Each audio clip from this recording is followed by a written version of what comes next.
Welcome to MUFON Midwest, where we discuss some of the most interesting UFO, UAP sightings in the heartland. MUFON field investigators and eyewitnesses share their amazing experiences with the public on this podcast. And now, here's your host for MUFON Midwest, Margie K.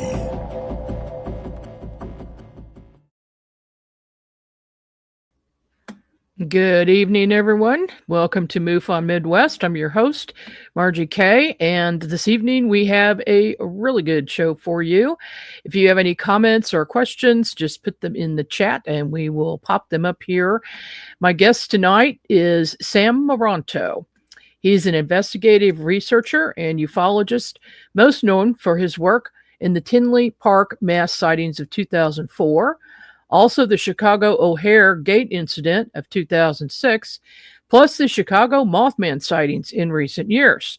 These cases have been featured in several television programs such as the History Channel's UFO Hunters episodes, Invasion Illinois and Aliens at the Airport, and Dateline NBC's 10 Best UFO Encounters, which was a major television network special that featured the UFO footage from the Tinley Park Mass Sightings, along with other well-noted documented accounts.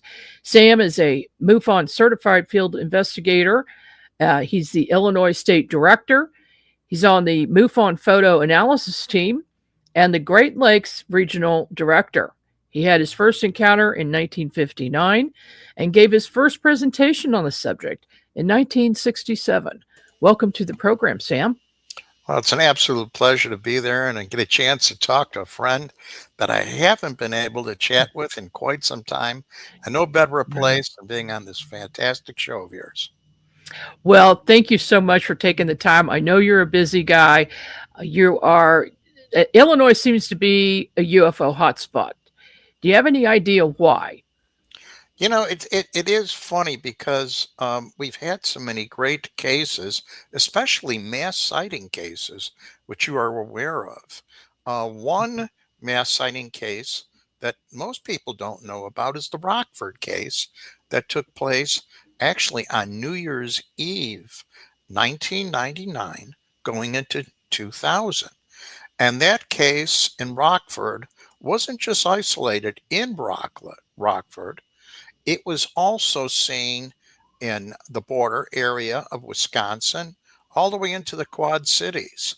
If I am not mistaken, there were also sightings in the area of the Island of Man. So there were many sightings, and we're talking not just a few people, we're talking hundreds, if not thousands of people during this period of time. And of course, this came right before the mass sighting, and I think it was a mass sighting by the number of people that we have so far that we can tell have seen it. The sightings of the police officers down in Millstadt, Dupo, by Scotts Air Force Base, and you know intimately going into Missouri, and spoke to one of the witnesses, very interesting gentleman, and we both had a chance to talk to him. And I think that was one great case. And it is multiple objects, not just one object.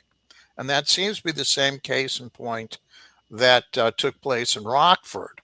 What we did discover with the Southern Illinois case was on the evening prior to that, at around 8 o'clock that evening, there was footage taken by one Nancy Carpenter, along with her family, of the what appears to be a triangular or a pyramidal shape cluster of illuminations. And what it does, which is so unique, is it arcs. One of the objects actually arcs over, and it appears to be at the apex, the one illumination, having a light extend out as if directing it. The very same phenomena was recorded in the Tinley Park sightings. Multiple witnesses seen it. We did have it recorded. One gentleman who was he's a defense attorney and a very good amateur astronomer. He noticed it and he was so taken aback when he was explaining it to me, he was very energetic in explaining that he has never seen anything like that. It was breathtaking. Wow. You know, when you see something like that, you never forget it. It's like it's just imprinted in your mind, and doesn't matter how many years later, you never forget it. And when you're talking to witnesses, if they seem like a credible witness, and they, you know, and if they are, their story never changes, right? True. And here we have the video to support it. So we have evidentiary Mm. um, validation. And again, with mass sightings, you have the benefit, and this is why I like it so much, is you have a cross section of the demographic of the community. You have various vantage points. And luckily that these were taking place, the first being 1999, as I had mentioned, in Rockford, videos were taken. There were multiple different forms of video. We had many different types, as you recall. They were all fighting to be the premier form of camera and also recording. So we had everything from high 8 to beta, etc. So it was a little more complex when it came to analyzing and piecing things together. Same thing took place, of course, in Tinley Park. Yet when it came to Southern Illinois, we only had one photograph and one video. We had that police officer's photograph and then this video from Nancy Carpenter. So unfortunately, that was all we did get. The gentleman we both spoke to that one gentleman. Um, was there was we have Hmm. something here. Went hunting last weekend with a police officer from Tinley Park who saw the UFO. Well, Will, make sure that guy gets in contact with me. Right. Yeah, I think I may know who it is, but Yeah. they could always email me at mufonsam1@gmail.com, by the way, and I would love to talk to him. I had a police officer come over from Tinley Park, and his sergeant said while he was directly underneath the object, other small objects were coming in and out of it. We knew this was one massive object by just running it back and forth, witness accounts, other video, Mhm. enhancements, etc. This was most peculiar. It was a massive isosceles object. There were other objects seen in the community too, regular disc orbs. On the second night, actually, it would have been the third or fourth night because we had other events take place. Starting in April, there were some sightings, but one police officer said no, his sergeant saw things coming in and out of it. Well, we have one set of Mm. footage that actually seems to show that, and it was a young gentleman was outside with some friends, and he was filming. We would be videotaping towards the older section of Tinley Park. And the funny thing about the older section observations, they were stating that in each corner was comprised three lights, three red illuminations or reddish illuminations, not just one. So it's funny that we have variations on the observation, but when you compile it all together, it does make sense. It's interesting how, with these investigations that we do, all of the information doesn't come together at once. And it's never, you know, hardly ever from just one witness. It's so much better if there are multiple witnesses. That's why I wish more people would report. Why do you think? Well, it seems like maybe a little more are reporting now since it's not such a taboo subject. But when you know, for instance, a person is looking at a UFO and there's 10 other people there, why don't those other 10 people report as well? I think ridicule and sarcasm is still persistent. This is one other benefit when it comes to mass sightings. The stigma is gone when you say, well, my neighbor's seen it across the street. And even though you're a doctor or whatever, and we had doctors, actually quite a few lawyers, strangely enough, military personnel. We even had one air traffic controller was in a tower at a smaller airport further south and seen the objects along with other people in the tower at that time. The point being that they will make a statement, but they will not draw a conclusion. In other words, I seen the Hmm. very same thing, and that's pretty much where it ends. In all honesty, that's probably the better way we want to hear it, anyways. We don't need to have um, the decisive explanation of where it came, who drove it, what they had for breakfast. We just need we just need the information, just the information. Right, right. And we also, we'll keep people's anonymous if they wish. Absolutely. No, nobody ever needs to know who they are that's reporting. It's just important to get that report in. And how many times we encourage people when something is just borderline that it may be in their best interest not to go overly public or get your name out there for one reason or another. The case up in Yeah. Wisconsin that I had way up there that was ongoing for 2 years, it was a very sensitive case because there were some issues that family members had thought that these people had gone a little bit off their rocker and therefore actually contacted the sheriff and requested them to look in on them. And they were almost going to lose their daughter over the Oh. scenario. So the bottom line is better safe than sorry. And we could still pursue in a scientific manner this entire case of whatever it is, regardless how absurd, Hmm. without ever, ever having anything pertaining to some aspect of their identification being leaked out. So that is something that we are proficient at and we do very well. We've been doing for a long time. Now, Sam, you got interested in the subject because you had an encounter in 1959. I Yeah, think our audience would like to hear about that. sure.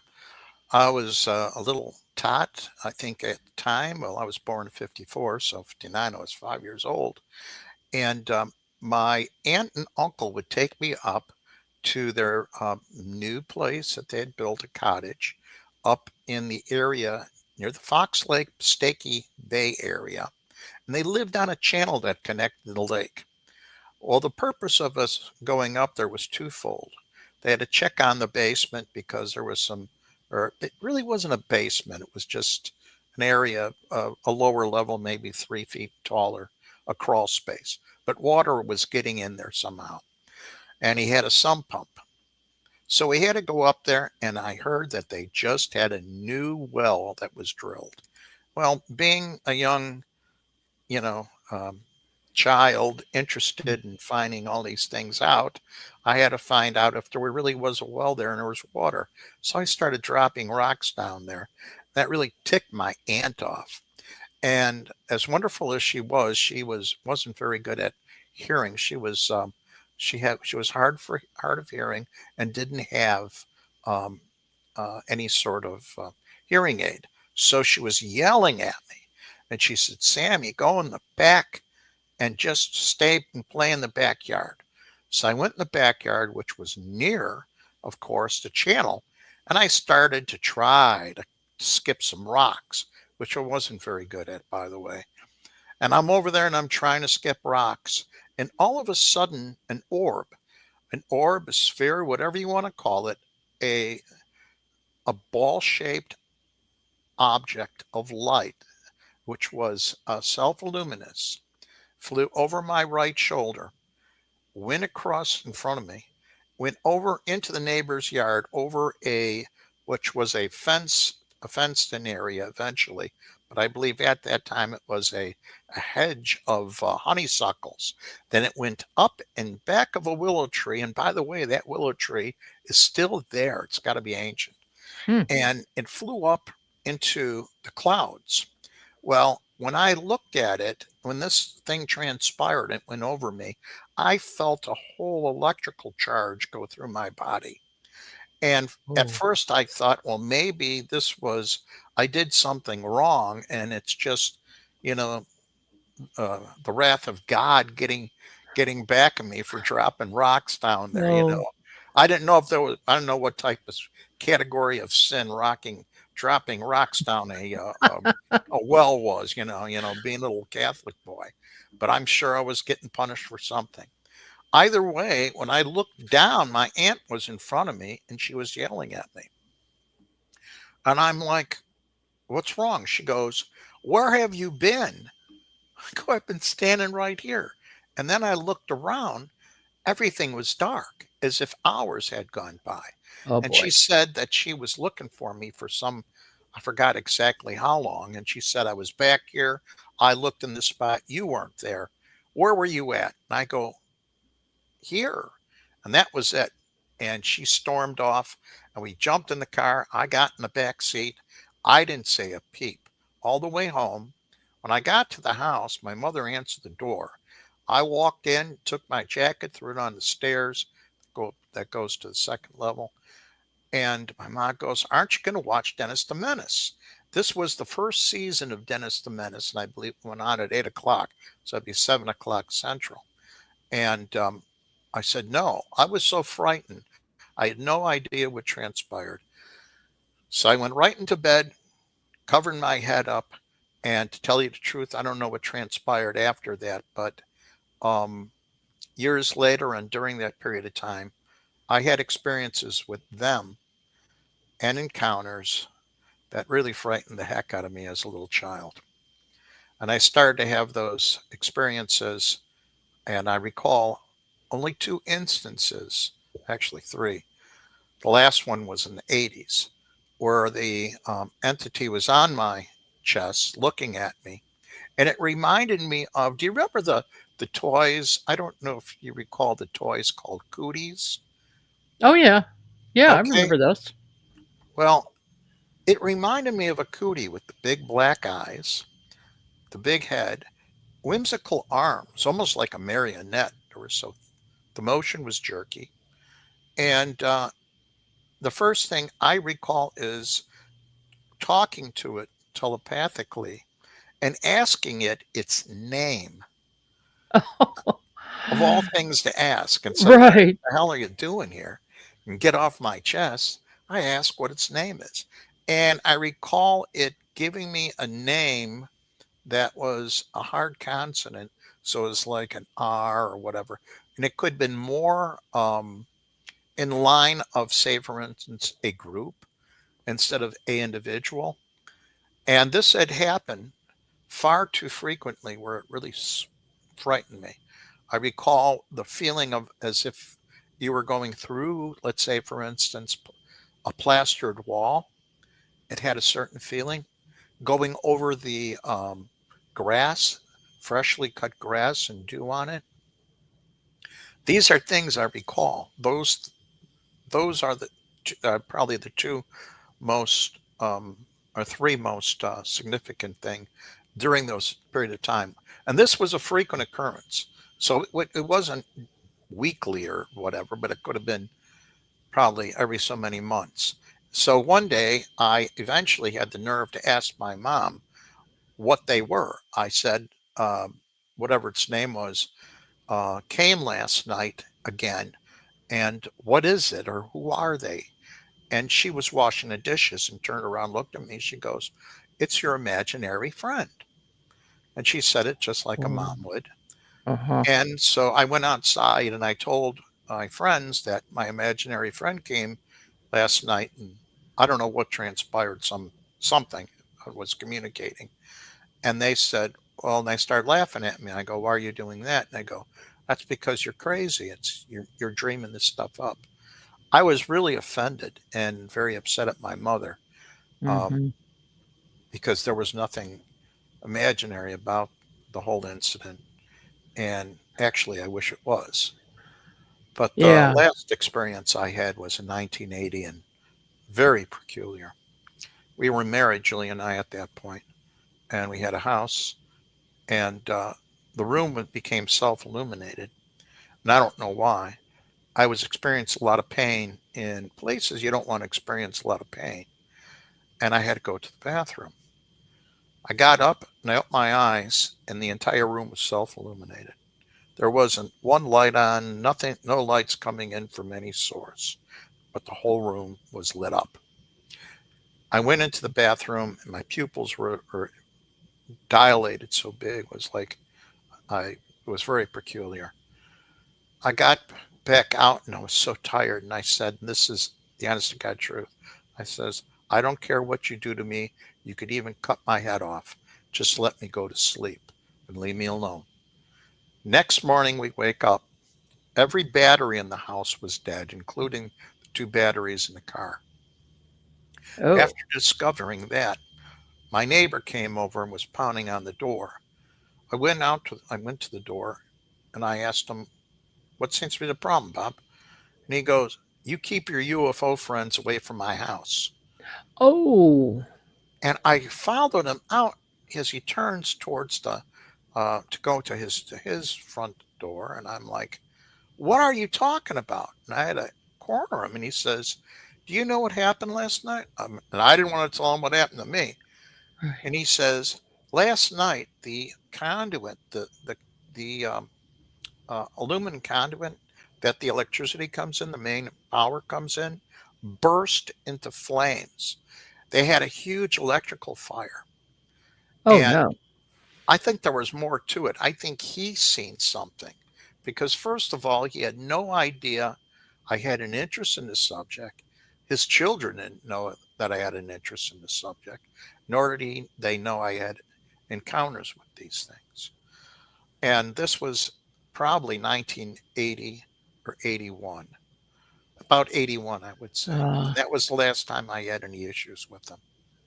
oh my goodness. Yeah. That's pretty wild because he's telling you, you tell your UFO friends to stay away. So I'm just picturing him seeing a UFO over your house. I have a feeling he saw something.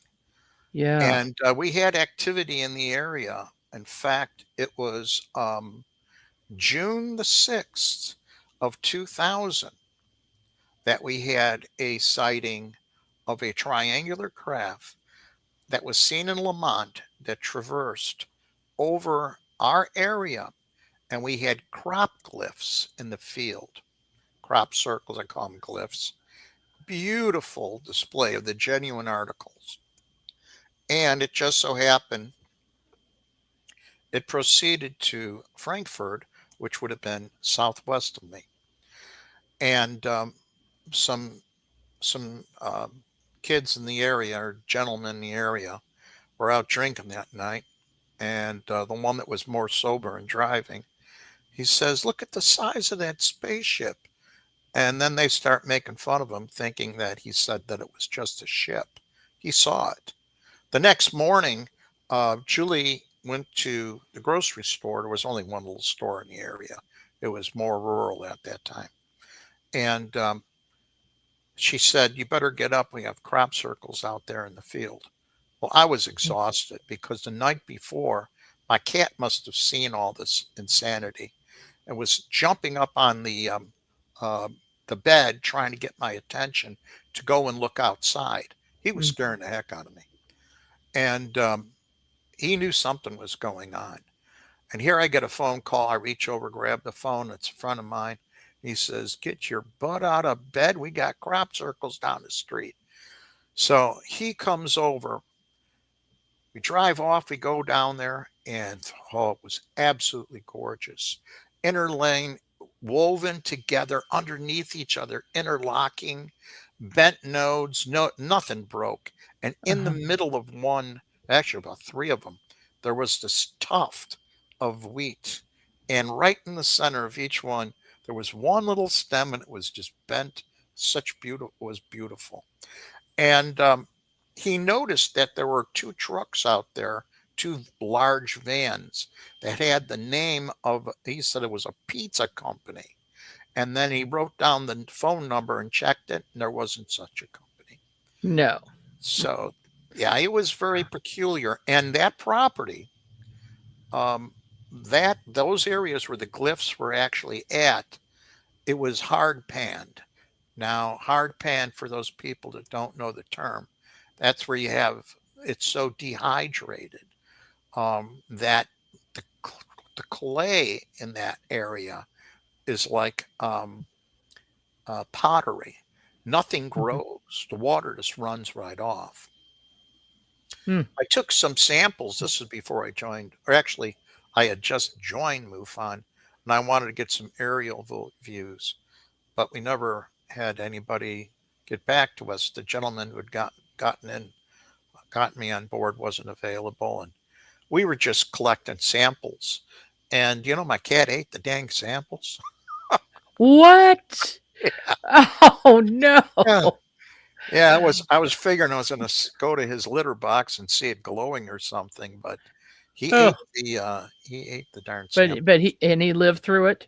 He lived through it. He He lived. died of Okay. cancer, strangely enough. Oh. So I don't know, but we do have photos somewhere. It was an excellent case, and out here, well, in Illinois, it seems like within the first 2 weeks of June, when the water table's just about right, that's just about when you're going to get anything resembling crop glyphs, and Hmm. it's been that way. We've had a few more, but not that many. Okay. Well, on that note, we're going to take a short break, and we'll be back in just a couple of minutes.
And we're back.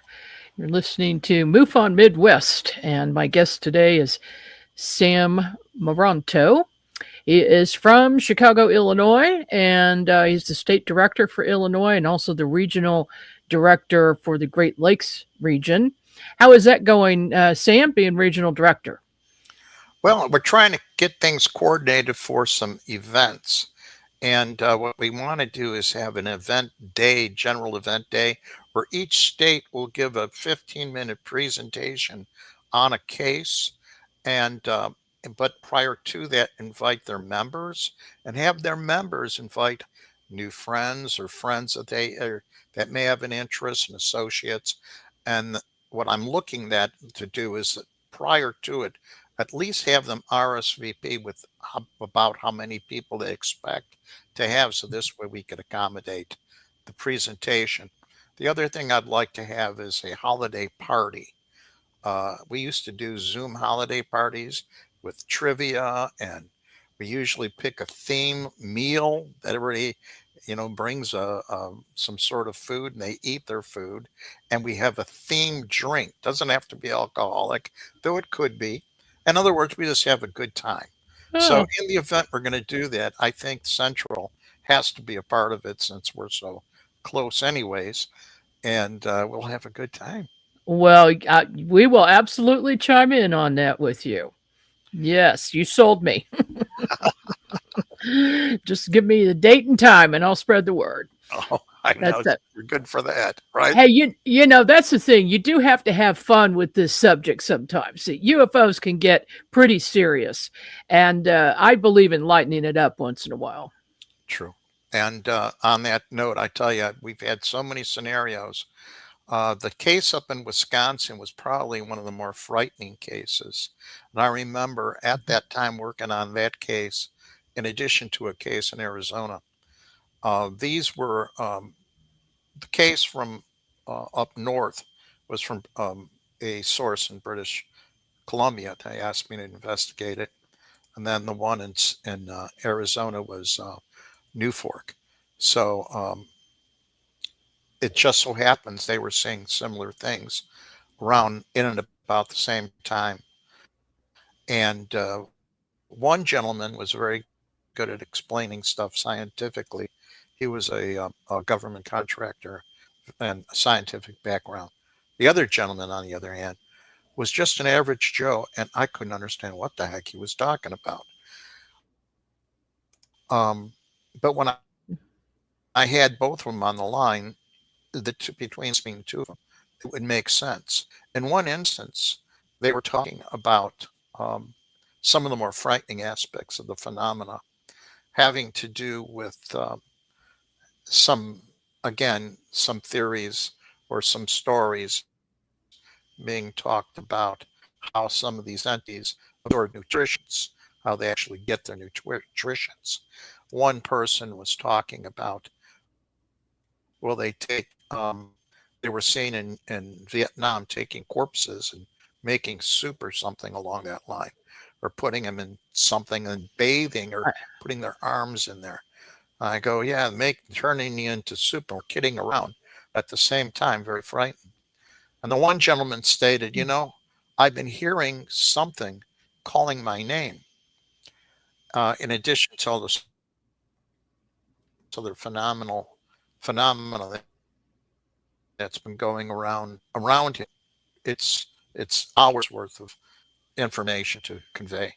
And the gentleman in the in Wisconsin got so frightened by the conversation. He goes, Sam, I was outside and I swear I heard somebody call my name.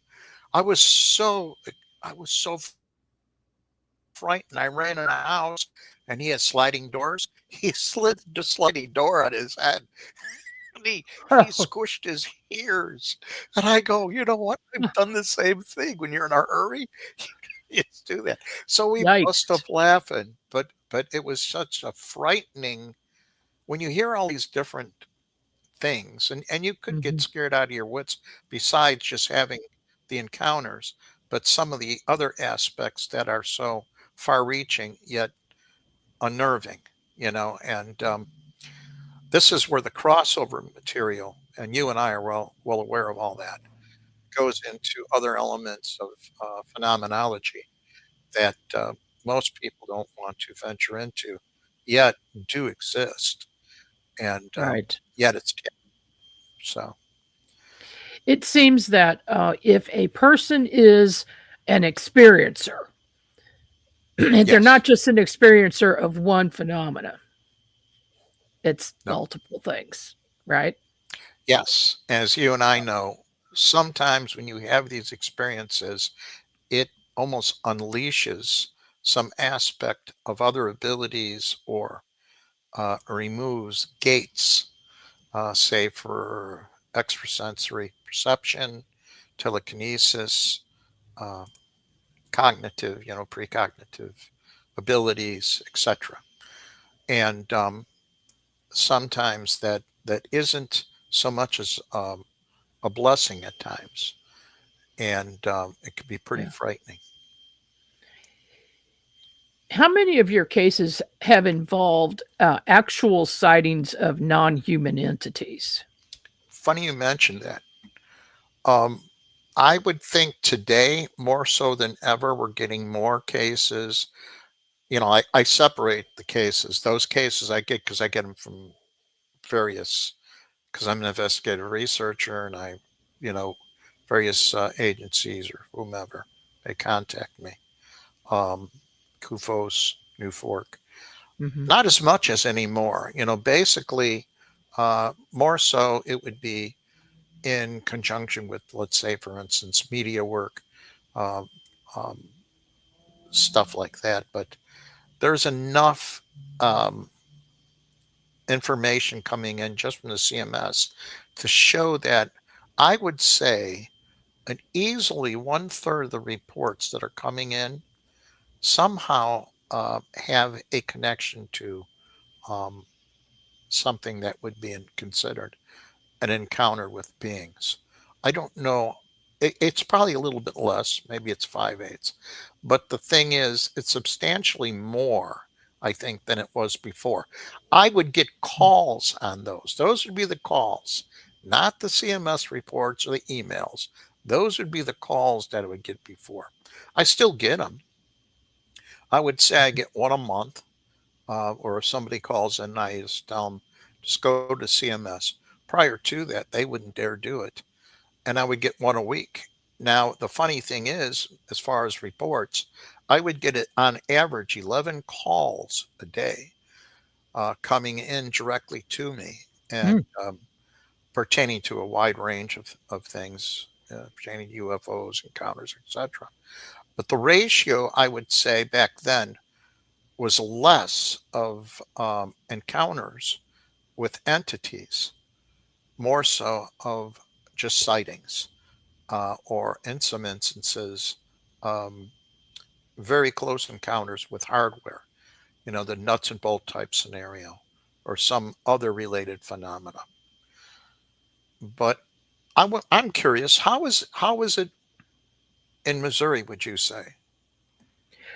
I'd say we're getting more sightings of entities in the past few years Yes. compared to prior. So Yes. I think we're experiencing the same thing you are. Uh, and I'm not sure what I'm not sure what the reason would be other than I do have a theory about that. Uh, it seems that people are becoming more aware and using their sixth sense more than they used to. A higher vibration, higher vibratory rate. And so maybe that is one of the explanations why they can see these entities, which, my idea is that they are interdimensional. What do you think about that? The interdimensionality is something I came into accepting as a much stronger than a possibility, but, another one of the likely scenarios of what we're dealing with. The other thing is something that can manipulate the um, the appearance, almost like creating a hologram, but Mm, more convincing or able to actually manifest some other aspect to it that would be, say, quasi materialistic, or you could see it and you could almost sensorily experience certain things like taste, touch, or whatever with the phenomena, though it may not be totally manifest as a as something material. It's quasi, like something an in between. Now, how mhm, much of that is actual, genuine, or how much of that is just a matter of tapping into your brain at the same time and mhm, controlling it? And you know darn well they're capable, or at least some of these entities are capable of doing that. But when it comes down to, like, it has always been, it's for me, the explanation is quite simple. We're dealing with a multiplicity of phenomena, not a thing, but many different things. And there are things that are so far reaching that we can't even contemplate what it is, because more so, we first have to come to a better grips or better understanding, I should say, as to what we are, who we are, and why we are. And that's what I think the phenomena centers. When it all boils down to it, it centers around that. Yeah, I agree with you on that. We do have a question. Did you ever come to a conclusion on the St. Clair 2000 mass sighting? Oh, yes, it's not a blimp or a B-2. And the I finally had a witness come forward who was the officer at the desk officer that night, and gave an gave his personal experience, seeing it, talking to the tower, and knowing for a fact that many officers did see it, but they didn't put it into the logbook. Okay, for Mm, fear of wondering what they would have to deal with thereafter. But I did get that. And the other thing is, there are so many witnesses on that case. The blimp idea, which I heard, doggone it, I forget the gentleman who said that. It was really too far out there to even take into consideration. mm, And the other thing is, now that we knew that we had a chance to examine the Nancy Carpenter uh, footage. I was supposed to actually receive a copy of it, never did. And the Nancy Carpenter footage was given to the History Channel, and they were supposed to give it to me because I was a consultant for the end of the first season and the second season, full season. I was in, I think I worked on 5 episodes there and in two, but I never got a copy of it. So, no, it wasn't a blimp. We know that definitively. And there were multiple objects, one being a rectangular object looking like a house. And that's what Noel saw um, at his putt putt golf course mhm, and reported in Highland. And then we had 2 cases up here right before that in Plainfield, Illinois. And the gentleman described exactly what was seen by another witness that I had, who had seen the object earlier in the vicinity. Um, and that was on the 2nd of January. And he was with his stepfather, who was retired Air Force intelligence and had just been at Scotts Air Force Base at a commissary. And they were driving home late at night, going back to Missouri. Very good drawing, and that is a MUFON case. So one of these days I'll have to have that on and show some of the images from that and Tinley yeah. Park. I was reluctant to show Tinley Park um, information because that currently is being used for a broadcast, a show in that's going to be seen. It's called what is it? UFO. I forget the name of it. It's British. It's a Canadian company, and I was in the. They goofed up. I was supposed to be in 2 episodes, but I was in the O'Hare one. So, but it's a Canadian show. Something Okay.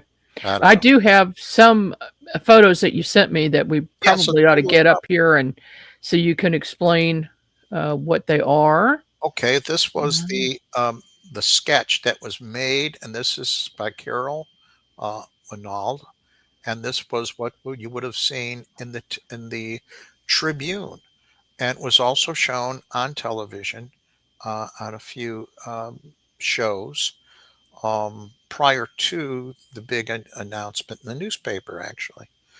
And mhm, this was what most people had seen. It looked like a football for the most part, a fat disc.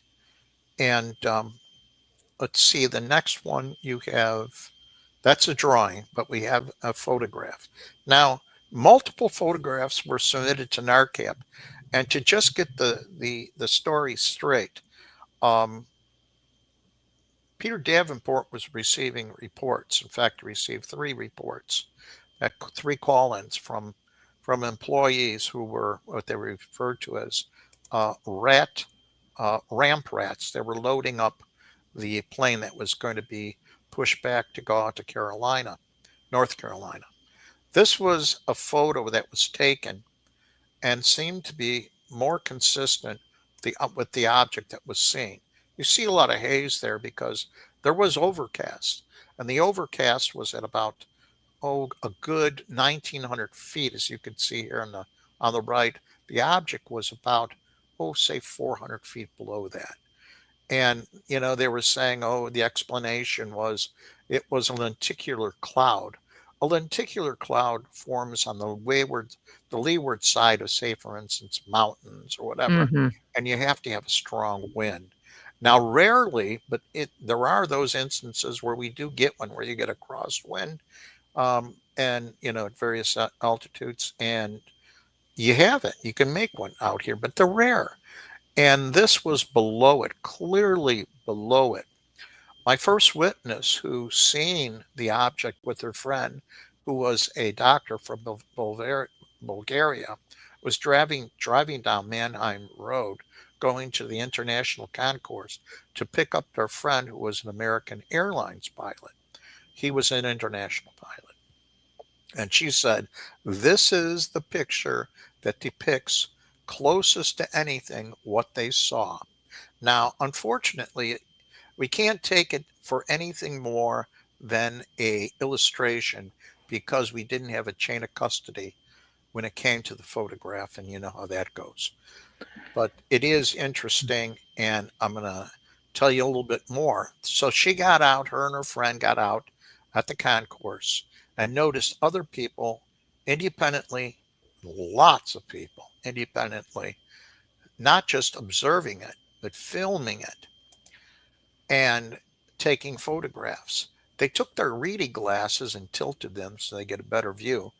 And then in an instance, this object shot through the sky. And it wasn't straight up, it was a little slight angle.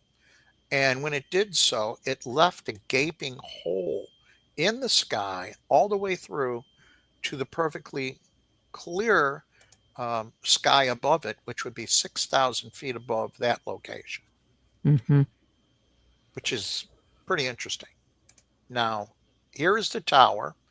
And when Sue, who was a manager, called Dave, I believe was the gentleman up there, and asked him if he was able to see anything. He was an air traffic controller and manager, and he wasn't able to see it. Well, Dr. Rodiger, a good friend of mine who worked on this also, um, he noted that the overhang, he figured out, and the angle of where they were at, they would not have been able to see it. They would have only been able to see it if they were outside of that confined area. Oh, right. Now, I had another case that came in. It was the next year. That was 2006. 2007 was really when it broke loose as far as people learning about it. This was some months afterwards, obviously, a year and some months. A gentleman was walking out on his patio to have a cigarette in Naperville, and we had this plow cloud, or this wall of cloud, come in. And as it was moving in, as you could see, it's actually further out in the distance, quite some distance. And where that yellow circle is, there's this object there. And he says he's there and he's watching this thing fly in and out and around this whole thing, the whole cloud. And he called his neighbor out. And the both of them are standing out there watching it. And as it got closer, he was able to discern the shape of it. And here's the image of, on the next picture, of a blow up of it. And as you could see, it looks like a plump disc. And as you can see in back of it, that dark area is displacement. It is going through the clouds, displacing the humidity. And that's what it looks like when you have that much displacement. Now here we have a photo I clipped out of that other image from O'Hare, and I tried to see if there was some similarity. This is more so looking edgewise, where that one is more of a little bit of an angle.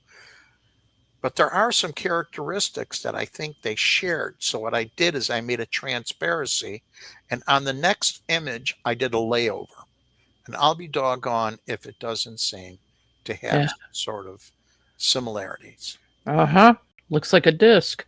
Yep, a nice plump disc. Wow. And both doing the displacement. One in back of it, one as it shot through the clouds to leaving a gaping hole, which they thought was, of course, a hole punch cloud. Hole punch clouds, I've actually seen one form. They're beautiful. If you have enough humidity, if you have enough, if let's say the ceiling of the cloud, or the top of the cloud, not the base, is high enough where it's cold enough, and an area of it will freeze, then you will have those ice particles that will be ever heavier fall down and actually cause a pluming effect and punch. It's usually circular, and it'll punch through, and it's absolutely gorgeous. It's like feathered and plumed, like looking at a rain, coming down at a distance, but even more dramatic. It's beautiful. I seen one actually appear on Route 88 when I was driving. No, it was Route 55, and at the intersection where 88 goes, or 355 goes over, and it was northeast, and it was appearing right then and there. Absolutely gorgeous. And of course, I didn't have a darn video to record the stupid thing, so this way I could say, no, this is what that looks like, versus what these people were saying. The object was below it, shot through it, not the other way around. Amazing stuff, Sam. You've seen so much in your years with MUFON and on your own and for other organizations. I'm sure we could probably talk for about 10 hours straight here without stopping. But what's next for you? Do you have any shows coming up? Any events? Speaking engagements, strangely enough, I was asked to speak at the 50th anniversary of Night of the Living Dead. It's like some horror event of all absurd things, right? Whoa. They wanted someone to speak about UFOs, and of course, some of the people putting it together knew me. One gentleman's a friend, so I'll be there. And then, of course, Bill and Jackie are going to be there. Dr. Bill. Oh yes, He'll be the there. Mothman. Yep. Yeah. And so we haven't seen each other since April, and we have another event up in Wisconsin. That's going to be in May. I have some other local speaking events. As far as anything media-wise, that one thing I did for a Canadian broadcast company. Doggone, I forget the name of it. Fairpoint Film was the name of the producers. But I'm working on a few other things. Hopefully, I have 4 books in the work, and sure need to finish one of them. But a lot of what I'm trying to do right now has to do with trying to cross the borders and trying to build bridges with people who have such deep beliefs that they won't accept the possibility that we are not alone. Well, we're making a little bit of progress with that. So good luck. Good luck with that. Well, thank you. And thank you so much for being on the program with me tonight. I really appreciate it. I know we're going to be reaching more people because this will be available, of course, to watch anytime.